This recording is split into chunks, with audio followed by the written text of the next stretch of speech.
Good afternoon, and what is a cool, grey and cloudy day. It is Sunday the 31st of March, and I'm in the reading Nook with a nice hot cup of tea. And we'll continue unboxing. And what I'm going to pull out of here is a copy of Cthulhu Hack.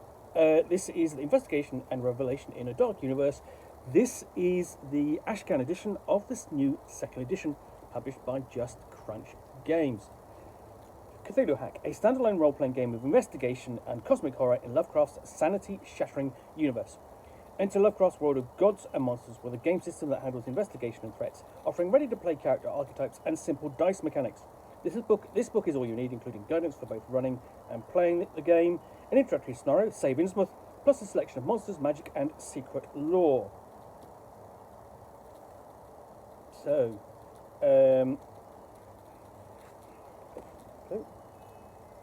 so Revelations in a Dark Universe. Table of contents. And the first thing you strikes is this use of spot colour. So it's quite bright and breezy, as it were. Almost the antithesis of what you expect from a Call of Cthulhu book. Or basically, I say Call of Cthulhu book, I mean a role-playing game of Lovecraftian investigative horror. So, that's the introduction.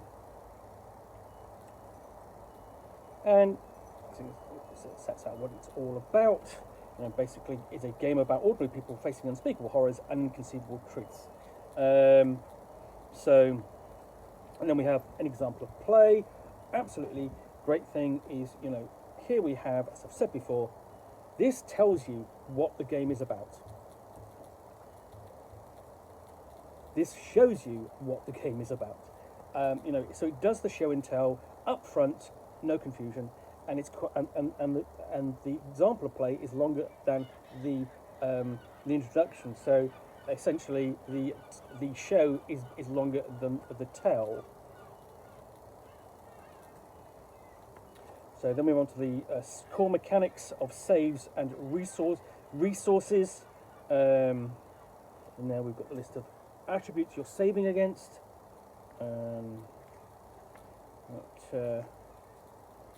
Handle resources. So essentially, resources are die types, and it's essentially this is Call of Cthulhu. Sorry, I keep calling it Call of Cthulhu. It's not Call of Cthulhu. This is Lovecraftian investigative role playing using the system first seen in the Black Hack.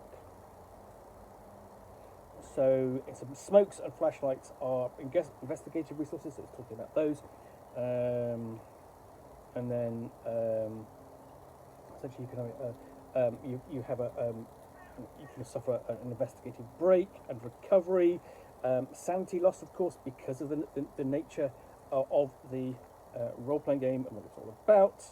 And I say basically with the resources as die type, essentially each time you use either smokes or flashlights, you roll the die type for your current rating, and if it's and unless it's 1 or 2, it's fine. If it's a 1 or 2, you've used part of the resources up, and then you step down a die type. So if you were rolling a 6-sided die and you roll 1 or 2, it steps down to a 4-sided die the next time you use it, and then there's a chance of it running out. So there you've got the dice chain, essentially for the step up and down.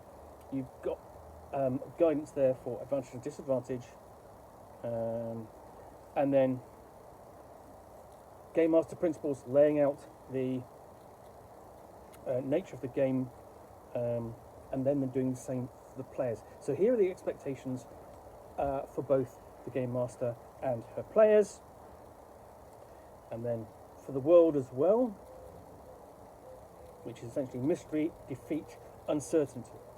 And then we move on to characters. So giving you the choice essentially between picking archetypes or freeform or creating your own. So instead of saying archetype first approach, so we have, here are the archetypes. You've got the adventurer, the bruiser, the performer, the philanthropist, the ruffian, and in each case you've got like a special ability which you can choose from. You know, so that could be in the case of the ruffian, for example, that could be a surprise attack. house of cards, or sizing up, and then scholar, and then you've got an explanation of the various benefits that the investigators gain access to. So you think you take the scholar, that's adaptable in many ways. That ultimately comes, okay, switch that to a scientist, or actually make it a professor of classics, that sort of thing. The scholar would also cover, I suppose, also covers the technician. So for scholar, you've got deduction as a special ability, erudite, and then MacGyver. So you've got enough options there to create different types of characters, even within the archetypes. So covering skills and assets and experience and so on, other resources. Then we move on to threats. So just like freeform. Essentially, there's the freeform guide there. It's a simple step-by-step process, as you would expect. And that takes a little bit more time because obviously you've got more choices to make, more dice, some actual dice to roll, and so on. So then we move on to threats, dealing with them sort of in terms of time, space, and fighting. And this is essentially dealing with your combat system.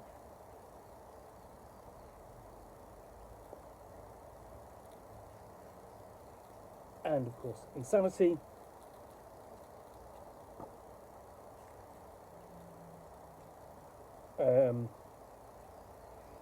And then we move on to shock and the weight of horror, because obviously almost everything you're going to encounter is going to be horrifying. And then creatures. And discussion of fear of the unknown, and building custom antagonists, setting their disposition, and whether that's ordinary earthly foes or mythos foes.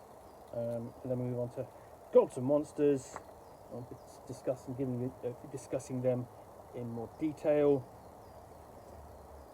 And you see, you go through the artwork; it's excellent. So here we have some actual examples. So we have Deathless, so Deep Ones, sadly not illustrated. Oh no, here they are, Deep Ones. Well, that's fantastic. And you're actually getting quite a lengthy interest. So lengthy excerpt. It's essentially I've forgotten the word. You're getting quite a lengthy number of pages here. So that's 2, 3 plus the illustration. So that makes 4 pages just on the Deep Ones. Does the same thing for Elder Things.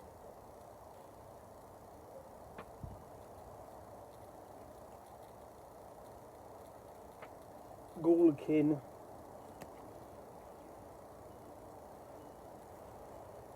Then we have Ran Tegoth. So lots of different entries. Shambler, Shoggoth, Yuggothi,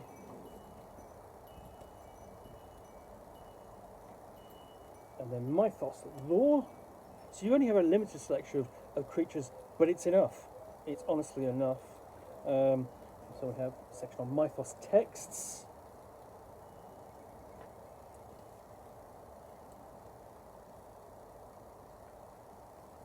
And the lore they contain.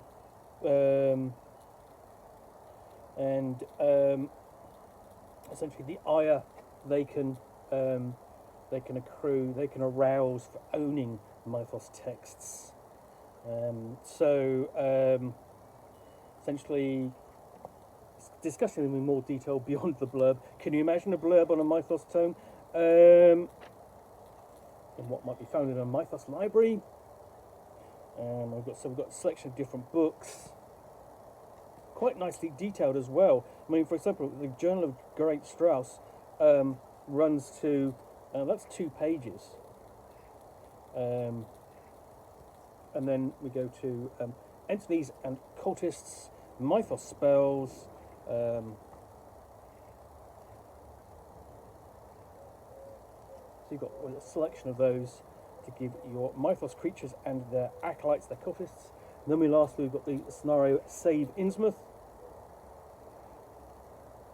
Set to give everything up, we're telling the tale, presenting the dilemma, what's fact, what's fiction, truth or dare. And then get everything started up with curtain up. And looking at the backdrop, including sort of like surface and deep backdrop. So it's quite a lengthy setup, an explanation, and really this is actually taking you as the game master for this through the process step by step, because here we get to creating characters. So it's taking you through the step. Here's the scenario, here's how to get it ready. Now go on to the point where you create characters, and you've got a framework there with the Miskatonic Heritage Club. So you are working in Lovecraft country. You know, what do they know? How do we get here? What have you heard about Dread Innsmouth? Whether or not you know it as Dread or not. What you found. What next? Other areas to explore below Innsmouth. And then we move on to key locations.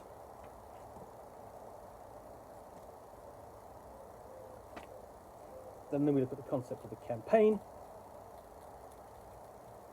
And here are some ideas, what we leave behind. Connections, random rolling to make the connections. And just supports essentially for setting up a campaign with various tables and ideas and prompts.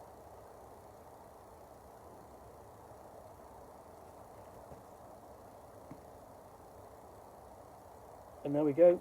There we've got the end papers. So that is Cthulhu Hack, the Ashcan edition of the Cthulhu Hack well, it's basically of the investigative role-playing game from Just Crunch Games.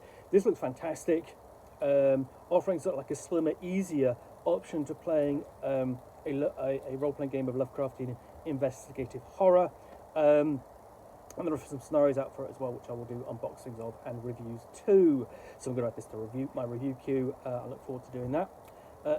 In the meantime, I do like the look of it.